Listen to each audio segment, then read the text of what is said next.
Dobre Utra, everybody. Arend Feenstra here from Countryside Corner, the Countryside Corner.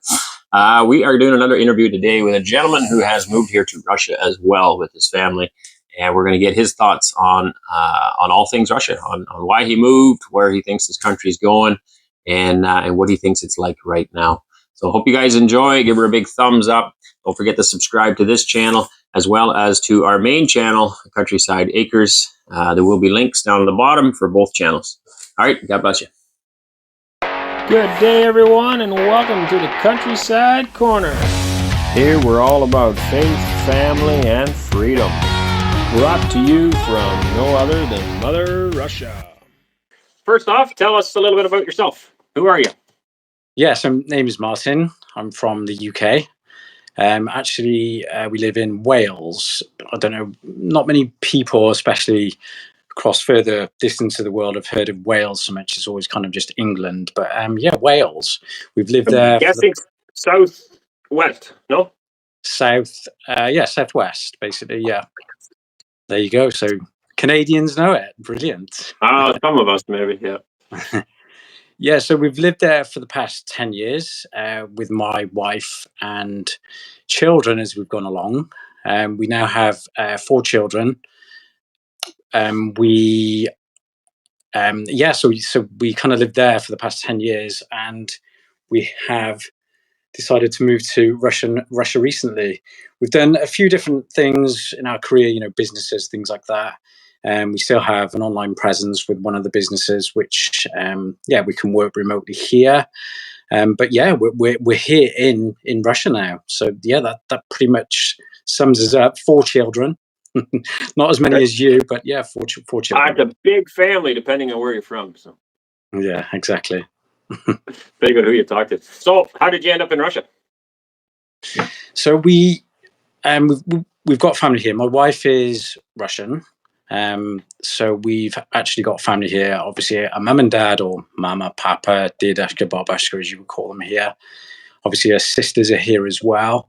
So we hadn't, because of what's gone on for the past 2-3 years in the world, it was a bit difficult to travel. So we decided to book quite a long holiday at the end of October, which would have been 2022 now, to come for a month. So we came for a month. We came through St. Petersburg, a couple of days in St. Petersburg, lovely, lovely, beautiful city, a couple of days in Moscow. Flying, train, driving? So we flew from London to Estonia. And then Estonia, we got what is called Ecolines, one of the buses that takes you over to the border, St. Petersburg. We decided it was probably easy. We hadn't really explored the kind of international flights, what can go via, like Turkey, the UAE, things like that. We just thought there wasn't that many flights available because obviously what was going on. And we were just really concerned what was going to be easiest for the children crossing the border and things like that. We got bus then from Estonia over the border into St. Petersburg, and then a couple of nights in St. Petersburg, then down to Moscow. And then we got one of the sleeper overnight trains with a carriage for all of us. Excellent, so much fun, down to Orenburg then. So quite a trip, and just an exciting trip for all of us to kind of come into Russia, if that makes sense. Yeah, absolutely. I'm sure the kids they'll have memories of that for years. Oh yeah, like I said, the sleeper train, and even we got the high-speed train from St. Petersburg to Moscow as well, which was a lot of fun as well, because I'd never been on anything like that as well. And it just shows what is going on in Russia. It's They're a long way from horse and cart, right? What we're told, yes, absolutely, Arend, yes. I think some people in the West still think it's horse and cart here. There may be some horse and carts, but I mean they have pretty good technology. Yeah, I've seen a few horses here in the snow, even in Orenburg. So yes, there's still that. But no, they've moved on from that. Yes, absolutely. We never traveled much at all. Within Canada we did, but I've never really been to other countries. So we've had quite an interesting year moving around a little bit. Were you guys used to traveling or not? Yeah, but I've actually been to Canada. We've got family in Canada, just outside Toronto. Yeah, it's through my dad's side. I think it's his cousin's brother, their family emigrated to Canada, it must be 30, 40 years ago now. Okay. And we had a big family vacation to Toronto, Niagara, did the lakes, so did all the major tourist spots there. Canada's beautiful. You can't say it's not. It's a beautiful, beautiful country. But yeah, I've been lucky. I've lived in Florida for a year. I've lived in Spain for a couple of years. I've lived in Australia for 2 years, and I'm used to traveling. Children being a little bit younger, we've tried to get on obviously holidays and things like that. But and since kind of what happened over the past 2-3 years, travel dropped off a little bit. But this was one of the biggest kind of travel related holidays we've done for a while. Is the initial coming to Russia, I would say. Now you covered a little bit, but just how long have you been here now? So we've been here, it must be about 15 months, just over 12 months. Okay. So, right. You came at the tail end of 2022, you said, right? So we got October, we came October 2022. So where are we now? February. So 2024. Wow. Okay, so that's kind of in the thick of the current situation that's going on in the world. How were you received? In Russia? Yeah. I'll be honest with you. Crossing the border was a little bit tricky. Mainly because of me, because obviously I didn't have a Russian citizenship. My family does, both children, because we've always kind of embraced Russian, culture within the family, and we thought it was important for them to have Russian citizenship. And obviously my wife is Russian, so the embassy there. So me crossing the border was a little bit difficult because of obviously what's going on. So that took like 24 hours to get across. So that was a bit like, what is this? Are we doing the right thing here? That was the initial paperwork and kind of just checking, and because the borders were so kind of closed, were they open, it was just it was general paperwork and a little bit of questioning, obviously, why is an Englishman coming, so it was all good. I don't blame them for doing that. It's all security reasons. I don't blame Russia for doing that, but the initial was just a little bit like, oh wow, that was intense. It's not just going through security, passport control, you're in. It was so that, and with having young children, it was a little bit tricky, but we got through it. It didn't put us off. And then as soon as we were in St. Petersburg, we got to the hotel. It was, wow, we're in this beautiful city. And we were welcome, absolutely welcome. There was no hostility, no problems. That was one of my initial concerns, was there going to be some hostility, especially when we were talking English or something like that, So straight away, St. Petersburg, it was just like being in any other European city in the world, I would say. Okay. So, and to this day, still no issues. So that was fine. Even traveling down to Moscow, we didn't spend too much time there. Again, was any hostility? Absolutely nothing. And then kind of coming down to Orenburg, that was kind of on my mind, because further into Russia, provincial city, smaller city, it's not really kind of a tourist hotspot. I would say not many people kind of speak English as much as like Moscow or St. Petersburg. It's not really on the map. I think yourself, you had to look up obviously where Orenburg. Yeah, I looked it up yesterday. So even was. So there you go. Not many people have heard of it. And it was, yes, we had family here, so that was kind of reassuring. We had some sort of kind of base or something to come just to. From your wife's side, correct? That's all from my wife's side. Yeah. I have been to Russia previous to this with my wife, and again loved it then. But we were welcomed, absolutely welcomed. I think what did it for me was we stayed with Yulia's mum and papa, my wife. Yulia's my wife. They've still got the same Soviet flat that was built 40 years ago. It's quite a nice flat, don't get me wrong. But obviously the Soviet flats can look a bit, wow, what's going on with these from, they're not the kind of nicest architecture, when you look at them, the grey building. But what did it for me was we didn't want to be just stuck in the flats. I like to explore. So I took the children out to, the parks that are everywhere within the communities of the apartment blocks, I call them. And straight away, as soon as they were playing in the park, there was, again, the children come over to them. The children wanted to speak to them. Yes, it was a bit of kind of like interest of why are children speaking English, but there was no hostility, nothing. It was just children wanting to, kind of curious and playing together in the parks, And here we are in the middle of Russia. Not many people know where it is, English people. And we were just welcomed, even then when the mums and dads came over, shook my hand, welcome. They were kind of amazed that there was English people here. I think I might be the only English person or one of them in Orenburg at this moment in time. But no, it was it was just purely people were so genuinely true and nice to see us here. So right from the start, we felt welcomed. Yeah, that's amazing. I hear that from a lot of people. We felt the same thing. I'm just blown away. I never really thought they were going to hurt us or throw stones at us or something. But the level of hospitality and care and love has been it's just wow, amazing. I wonder, would we show the same if it was the other way around? If we had an immigrant from Russia come to Canada or to the UK, would they receive that kind of a welcome? And I doubt it, but I don't know. I'll second you on that. The Russophobia that's kicking in, and I'll come on to that maybe if we can, just kind of what we were sensing was happening in the UK with Russophobia, everything just in the headlines with anti-Russia, Russia's bad, Russia this, and, going through everywhere. It was, I don't think so on the back of what you've just said. It wouldn't have been the same kind of welcoming. And I'm not saying that to, any hatred towards like the UK or any other country. It's just from what the Russophobia was kind of taking over, I don't think that a Russian family would have been welcomed the same as what we've been welcomed here in Russia.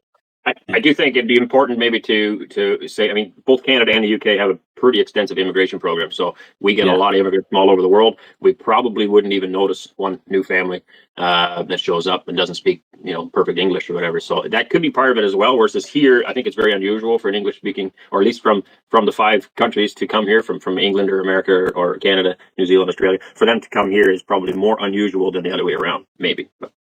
Yeah, I think so, and especially a place like Orenburg as well, so deep into Russia. That's we have had that quite a lot. Why are you here? Why did you choose Orenburg? Why not Sochi? Why not Moscow? Why not St. Petersburg? Somewhere like that. But we have had that. It's kind of curiosity of why an English family is here. But it's a genuine interest. It's, again, I keep saying it's not hostile. It's not like, what are you doing here? Why do we want an English person here? They're not welcome here.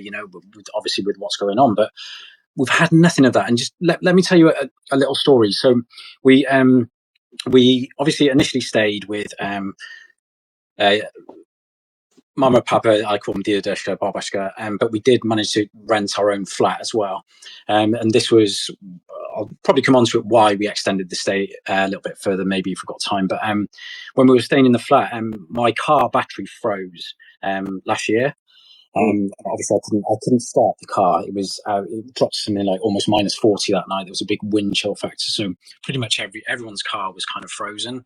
But I was struggling. I've never really had to do anything with my car because the UK doesn't have any extreme weather, So I've never really had a car break down on me. Yes, I know I had to check the oil and things like that, but I've never had a battery fail, for example. I was struggling. I didn't really know kind of what I was doing in the sense of what do I do with a frozen battery? How do I get this thing started now? But literally in the space of about 5 or 10 minutes, I must have had 4, 5, 6 Russian guys come over. Genuinely come over. This wasn't like me saying, "Hey, I need some help, guys." It was literally they could sense I was struggling. They were trying to start their cars. They dropped everything, come over, because my car even at this stage, sorry, I haven't really explained why the car's here, but we can possibly come over to that. I did drive the car from the UK as well, so I imported a UK car just to backtrack a bit there on the story. So my car's here, UK number plates on it, UK flag there blaring away. It didn't put anybody off. It wasn't like I'm not going helping this foreigner, this UK, this English guy. It came over, a larder pulls up and pulls the jump leads out, tries to jump it, but obviously the battery was frozen. They stopped, they got the battery out. We got Google Translate out. They told me what to do. Like, we'll get the battery out, take it upstairs, let it thaw out. One guy lent me his trickle charger to charge the battery as well. Mm-hmm. Gave me his phone number and said, any problems in the morning. And this was all through Google Translate, and it was just so genuine. Sorry, I had to tell you that story. It just shocked me. And just genuinely wanted to help. I think stories like that really talk about the heart of the people, right? Exactly. That is my absolute point there. Yeah. So I'll interject a small story then too. When we first moved, so I grew up in Ontario, Canada, and I find it's very busy down there. Everything's very expensive, and it's go, go, go, go. And obviously there's good people there too. But I noticed when we moved to Alberta, southern Alberta, everything's much more laid back. People have more time for each other. And my first time there, I was 3 days in. I was only going to be there for 3 days, and the first day I got stuck in the snow in this little rental car. And same thing, a whole bunch of these Albertans jumped out, pushed my car out of the snow, and I was like, wow. In Ontario, depending on where I am, I think I could have sat there for a whole day, and everybody just would have went around me. They're too busy. But here, all these guys jumped out of their cars and shoved this little rental car out of the snow. And anyway, same kind of mentality, right? So. Yeah, and it's not to say that wouldn't have happened anywhere else in the world, but it was just because, again, with this anxiety of being an Englishman, nobody's going to help me here. But no, that didn't faze anybody. People are good, people are people, and yeah, and that was part of the reason on one of the questions you just asked is how you received. So that's pretty much explains that I was received. Yeah. So your wife's family's from here. Your family's from England. What did your own family, your children, think about the move? And what did your extended family, your side, I guess? Well, both sides is fine, but yeah. Yeah. So I think I'll start with the children. The children that move with us. So one of the reasons why we're still here is mainly because of the children. I'll be honest with you. That they adapted so well here. They were so welcome. They enjoyed it so much here right from the very start. Obviously, it helped with grandparents being here because my family all lives in Australia, so they're not actually in the UK. So we didn't have that much immediate family like grandparents, things like that. So the children were missing out a little bit on that. But yeah, I think it did help. Obviously, grandparents here, but just everywhere, even schooling. Obviously, now we've been here, they are in schooling, so how they've been welcomed into the schools, embraced by the teachers there, even initially not knowing much Russian. So yeah, they wanted to stay. If there was obviously hostility and things like that, and they weren't welcomed into the schools, it would have been a little bit difficult. And it's just kind of the general activities that have been here. There's sporting, there's chess, there's so much to do, even in provincial smaller city of Orenburg, and they're just doing a different activity. We've been to children's theatres with them. There just seems to be so much more to do and available for them. So yeah, they've enjoyed it. So that was one of the big reasons why we ended up staying, was mainly for the children. I'll move on to my wife. I think how am I going to explain this one? She was a bit reluctant at first because she hadn't seen the change of Russia. She calls it, for the past 10, 15 years. She'd been living in the UK for 15 years. So we've been together 10 years. Yes, we had a nice home there. Yes, we had good jobs, business, things like that. So she didn't kind of want to come down from what we had, if that makes sense. It's not kind of being big-headed. It's, we're a humble family, but she was trying to work out, does Russia still have the same opportunities? Is it going to give her children the same opportunities as what we were kind of used to in the UK, for example? But again, I think exploring the schools and we are a Christian family, so we found a very good Christian Orthodox school here in Orenburg, and just the way we were received there and the reassurance it gave my wife, and now seeing what the kind of education system is within that school, the curriculum, it really did change her mind. So, and just then kind of seeing what Russia is offering now, how Russia has moved forward, even in that 10, 15 years she's been away. So it kind of took a lot of persuasion. It felt like at times it was the children and me wanting to stay more than my wife, in a weird way. Yeah. And okay, so in her family, obviously, I imagine they were pretty happy to have her and you guys all there. Absolutely. Again, they were kind of shocked. We wanted to prolong the stay. If we can just briefly explain that, we decided to stay after the month because, again, the children liked it so much. The other quick thing was, obviously, the UK, we were going into the winter there, and energy prices were just spiraling and going out of control, and the cost of living was just getting ridiculous. So me and my wife, and with her mum and dad, we did have a bit of discussion. Why don't we maybe see what it's like to get through a winter in Russia? If we can find schooling for that period of time for the children. So we were looking to extend the stay till it was about March, April time, just to get through the Russian winter and just kind of weigh out cost of living through kind of one of the hardest periods. That obviously it's very cold here, and see what energy prices are, utilities, just what it is like.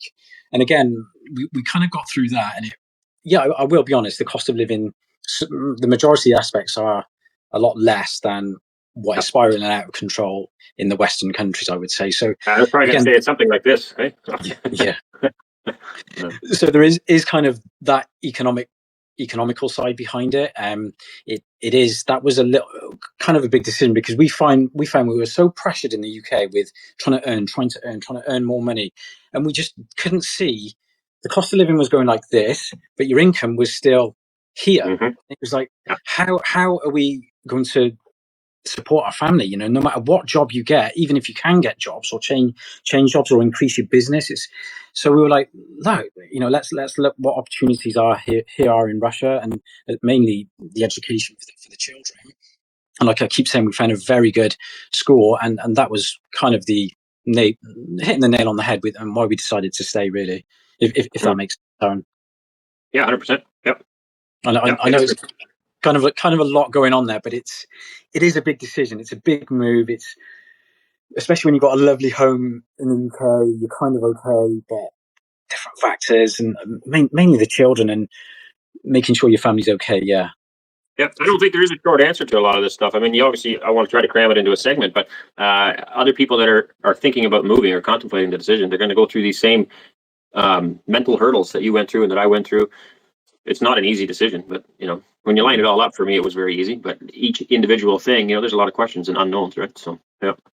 Huge amount of unknowns, and it's just kind of the emotion and your mind playing devil's advocate with you. You know, is this the right thing? Is you know, are we crazy? I know there's lots of kind of YouTube kind of. Yeah, I'm going to cover that one a little farther here down here, but I have the same thing. So, what about shocking differences? You mentioned a few things here that maybe your perceptions versus what was reality, but what were there some major things that shocked you between where you came from and Russia?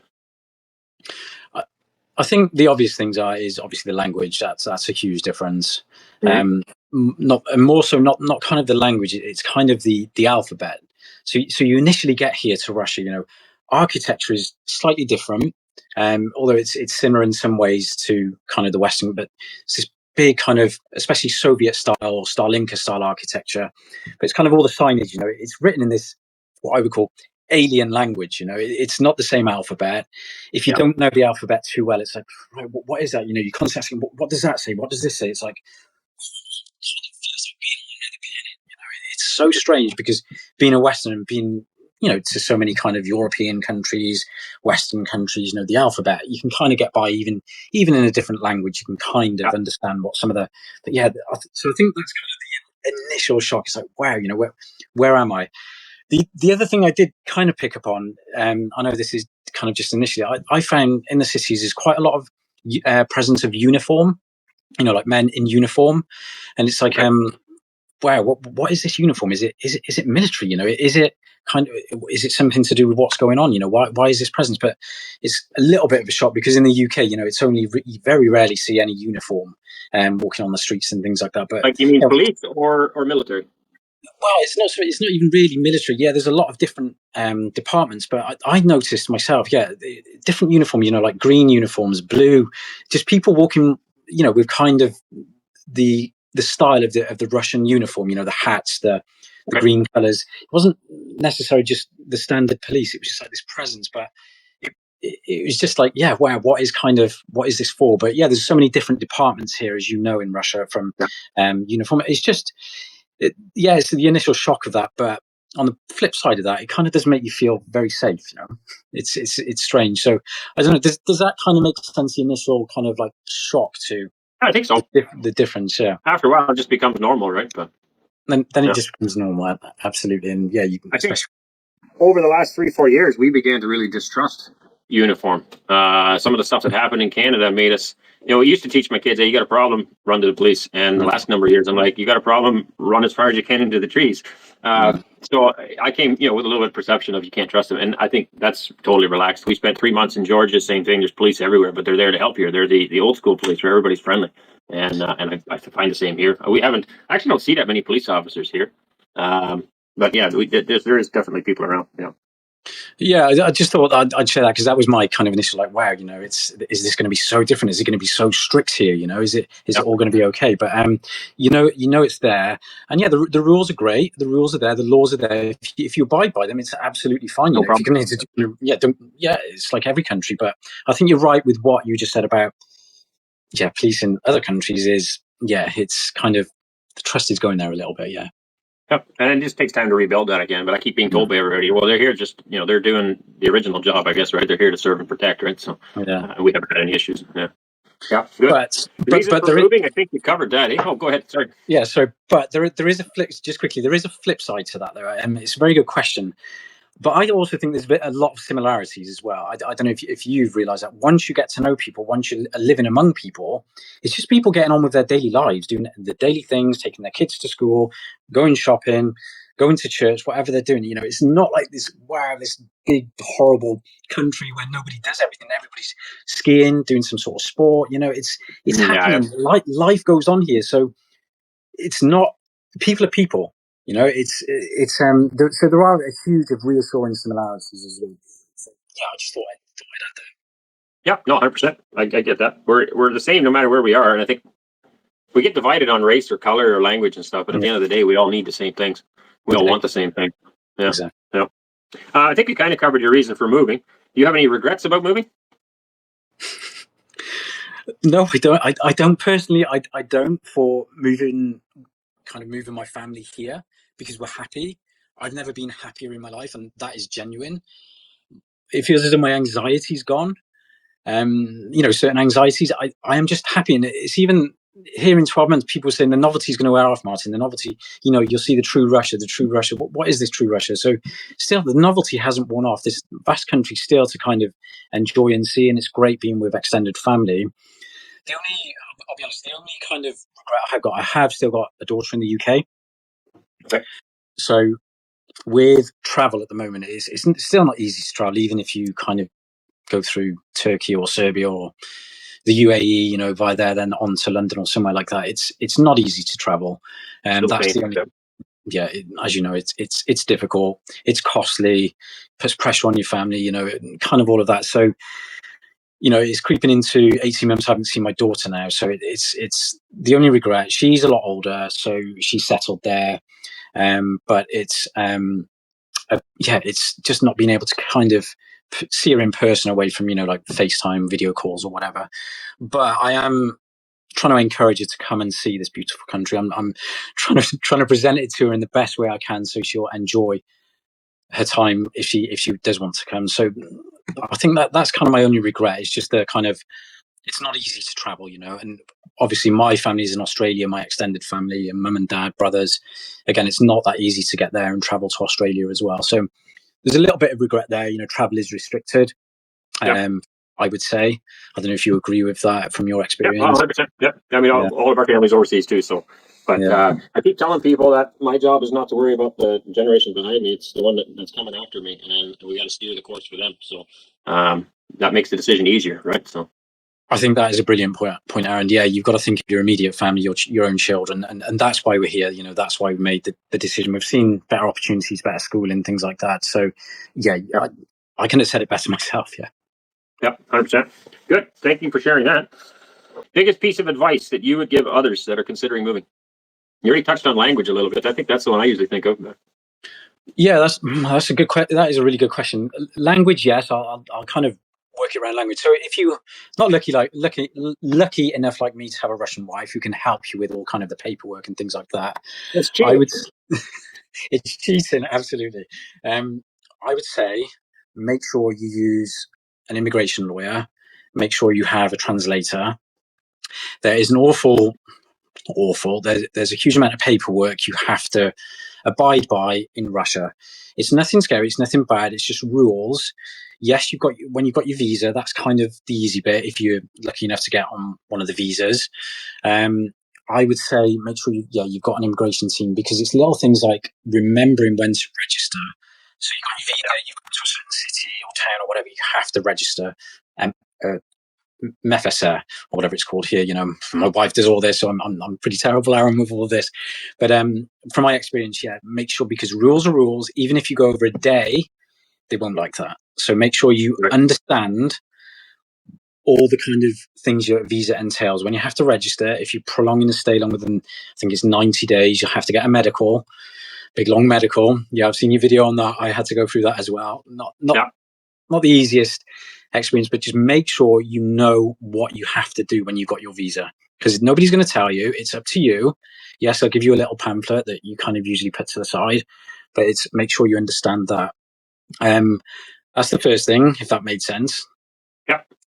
And the second thing, make sure you've got something that you're going to do, whether it's an online business, if you're lucky to have a business idea that you've got lined up to do here, or you've got a job opportunity as well. I think that's more so if you're not speaking, just on the back of how we started this, the Russian language so much.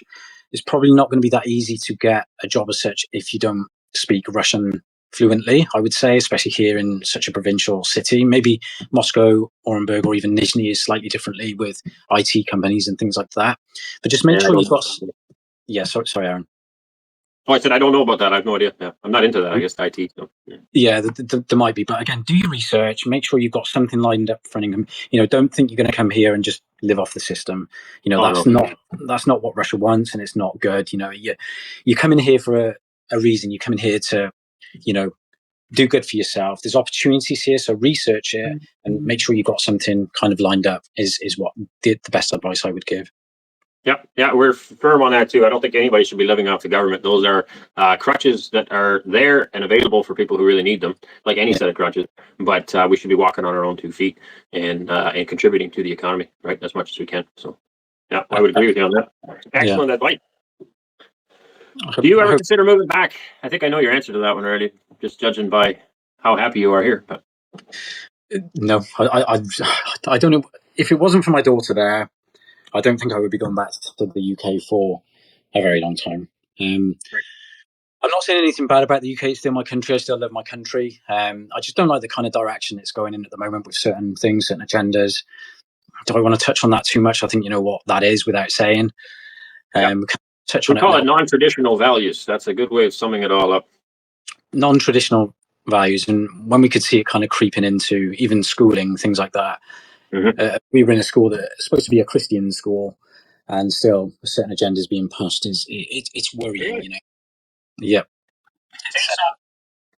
It's not on my list of questions, but in one way, I think it's very important for us to touch on these subjects because I'm amazed at how many people I run into over here that have no idea. And when I try to explain some of the stuff that's being shoved down kids' throats in Canada's education, they're like, what? They almost don't believe it. And it's like, yeah, this stuff is literally happening, right? People are being fed this. Rather than learning the subjects, math and history and science and, things that are necessary for life or teaching them business skills to accomplish things in life, they're feeding them all this anti-Christian garbage that it's just going to mess them up, right?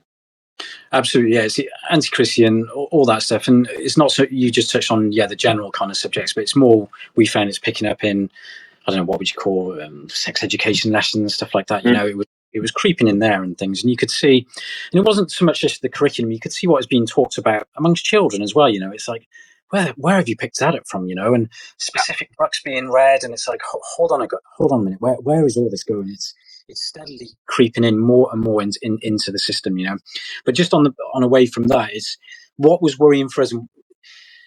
We're a Russian family. Yes, I'm English, but we are a Russian family, and we've embraced that even before we made the decision to come to Russia. We didn't want to hide the fact that we are Russian. My wife is Russian. My kids are half Russian. They've got Russian blood. We've got Russian citizenships. We embraced Russia. We were an active member of the Orthodox Russian Church in Bristol. There was an Orthodox Russian church in Bristol, which is southwest of England.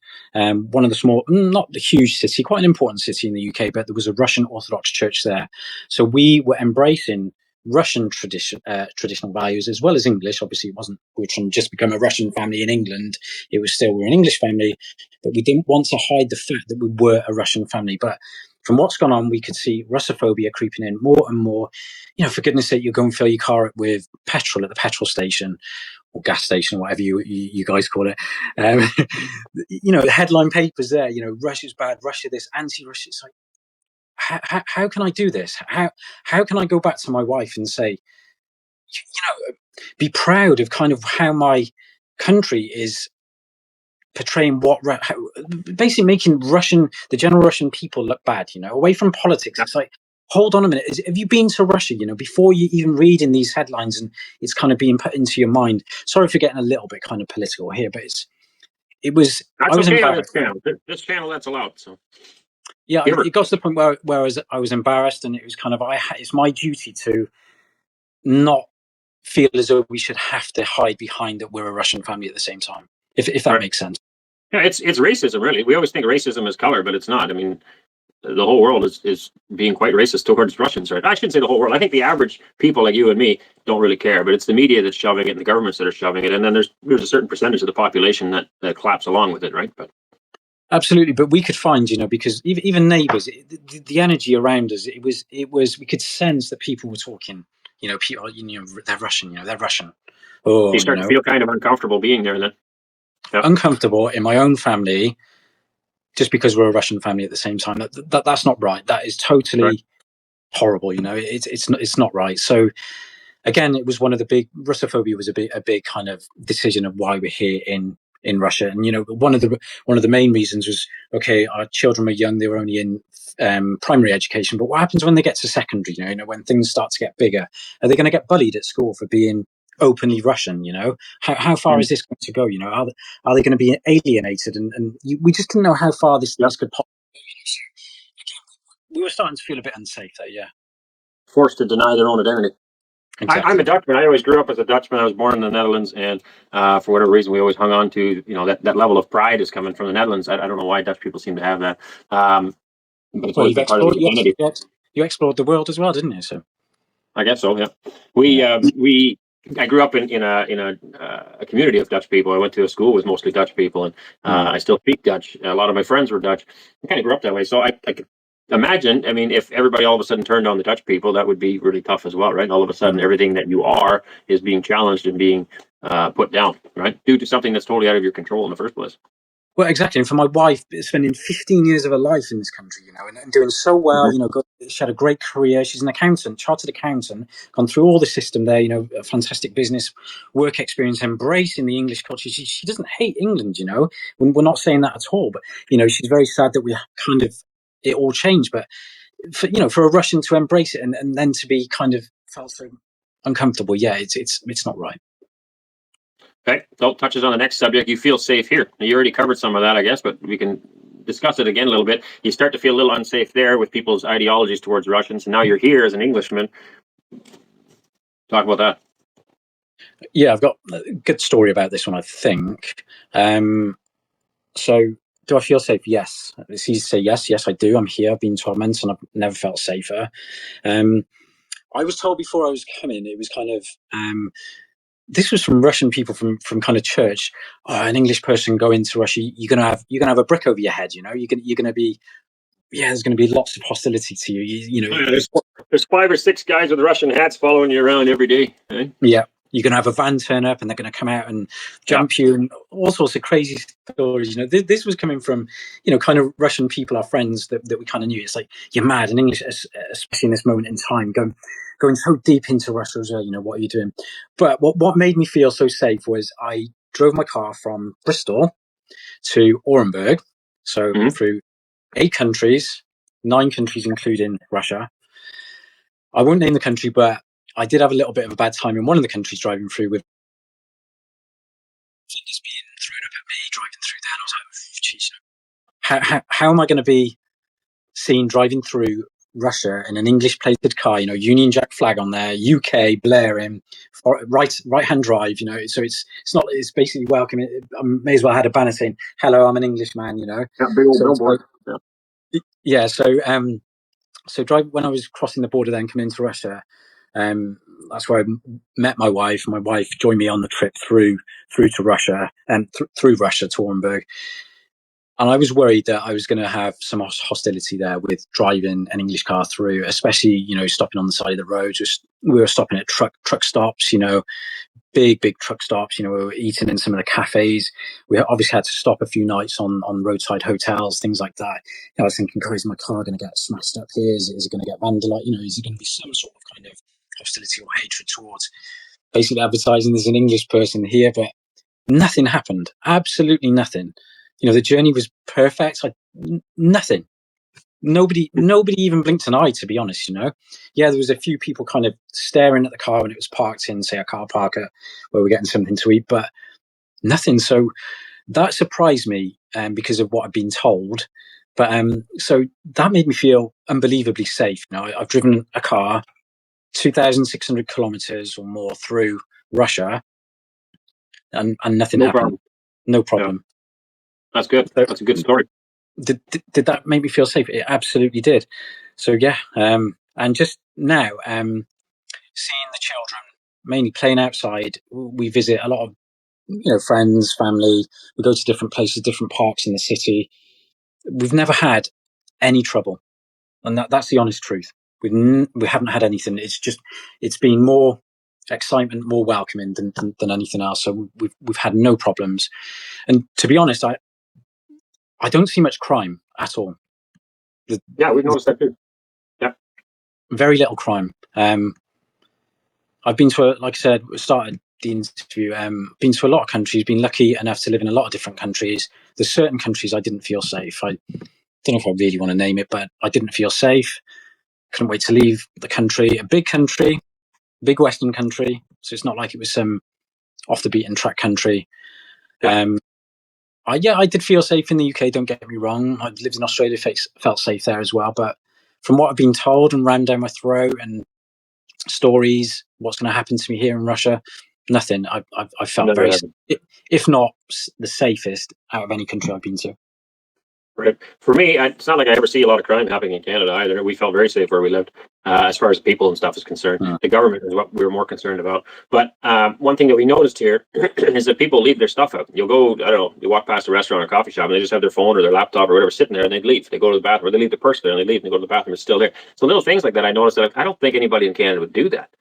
I would never consider it doing that. Like if I go down to Toronto even, I take my wallet out of my back pocket and I stick it inside my coat or in my front pocket or somewhere, right? That's just common sense. Whereas here, nobody seems to do that. And that just got me thinking that it's got to be a lot less crime here, right? Than we have back home. That's what I've sensed. When we first come to Russia, we obviously got the bus down to London, and we were quite a while in London there. And I'll be honest, I didn't feel very safe in being in London with the children at that time. I just didn't, and that's hard to say. But yeah, being here through all the different cities we have, we felt very safe. And now we've even got to the point where, yes, the eldest one is 11, coming on to 12. They go and play out in the parks themselves.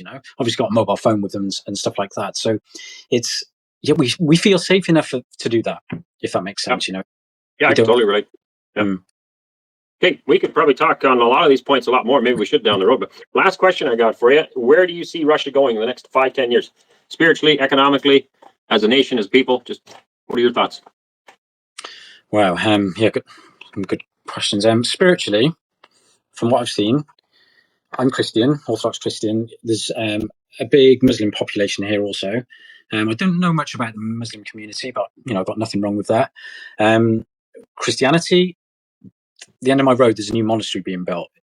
The Christianity is really, really a huge thing here in Russia. Every Orthodox church you go to is packed. Every service on a Saturday, Sunday, or evening service, whenever it is, they're usually very busy. So Christianity here is a huge part of Russia, and I don't see that going away. Like I said, there's more churches going up than there are closing down.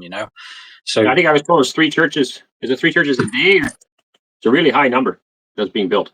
Huge number, and even the historical churches, they are unbelievably beautiful.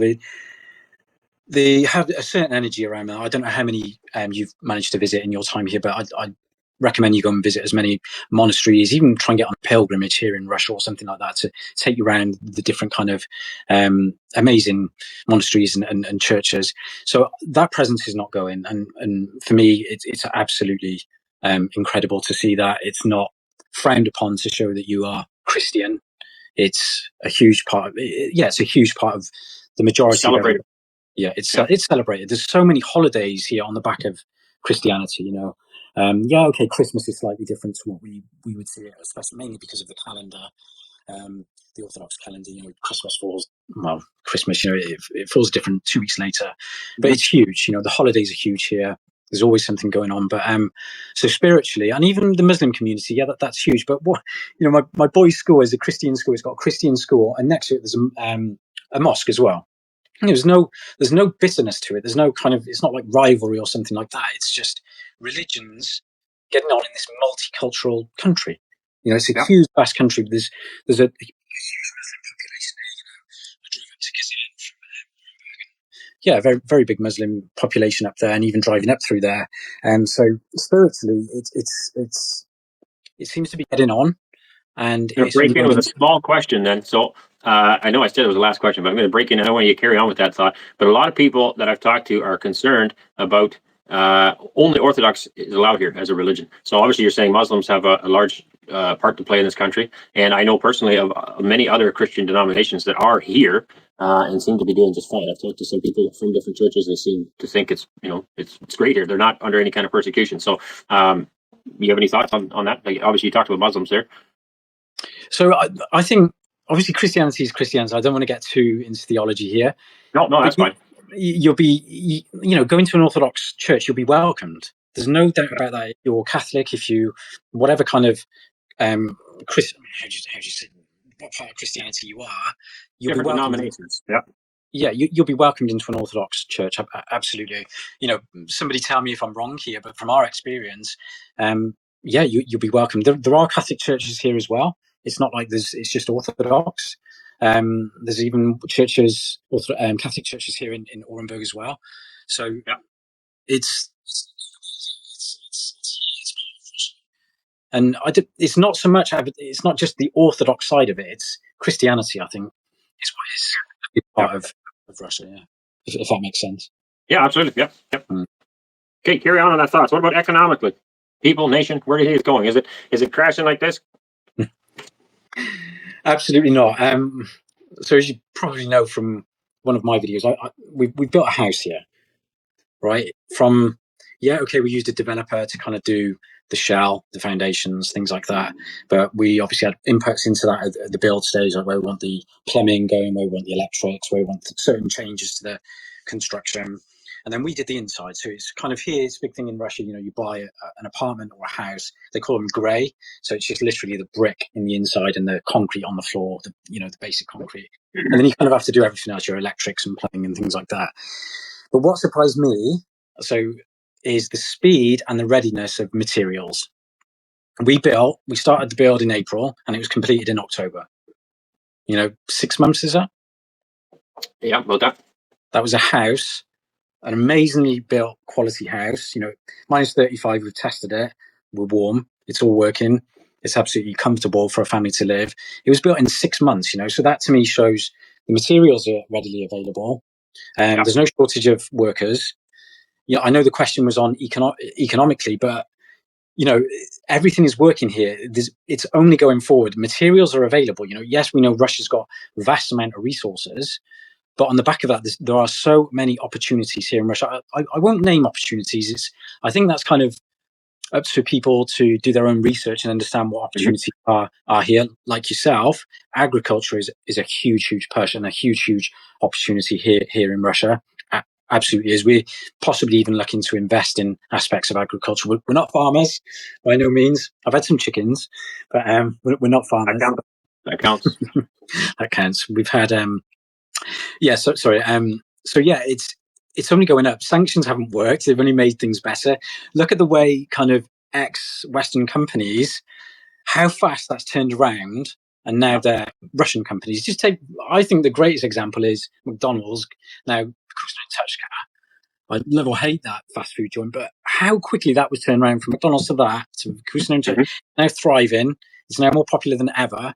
It takes a lot to do that, but that shows sanctions haven't worked. Russian products are now entering the markets. Which only makes the nation stronger, right? Because there's more stuff produced here at home. Less dollars are leaving. Or not dollars, I guess less rubles. But anyway. Exactly. I'm not an economist, but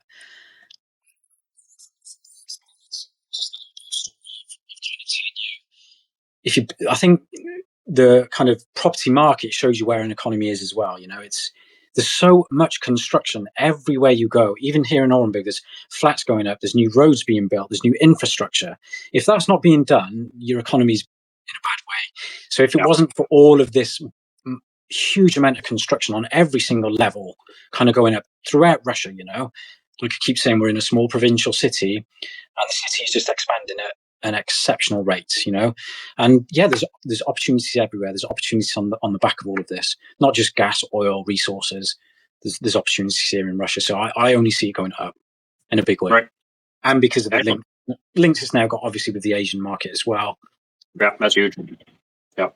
No, I appreciate those opinions. I remembered what I was thinking earlier, and I couldn't think of what I wanted to say, is that we live in a different time now. We have Google Translate. We've got these, so even what we're doing now, you're 2 hours, no, you're a lot more than 2. You're in a 2-hour different time zone. I don't know how many hours away you are from me, quite a few. We can do these kind of things that they couldn't do 100 years ago, right? We have so many different technologies available that does make it easier to communicate. I mean, I can FaceTime anybody anywhere in the world, like instantly, right?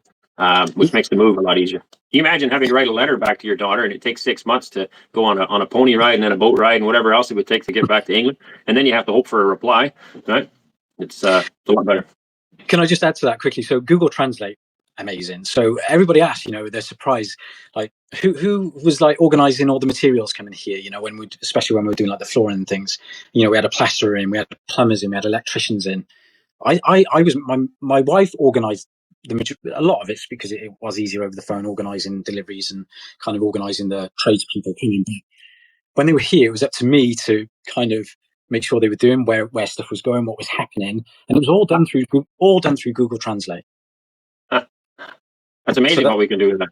It's amazing, yeah. So for somebody moving, the options are here. If your Russian isn't that great, yes, learn Russian. It will help, but you can get by. Yeah, have confidence.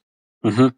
Yeah, absolutely. Awesome. I really appreciate talking to you. This has been a great chat. I see here it's almost an hour now, so that's good. That's good. I guess it didn't feel like it was that long. Give yourself a plug here. You have a bit of a YouTube channel as well, right?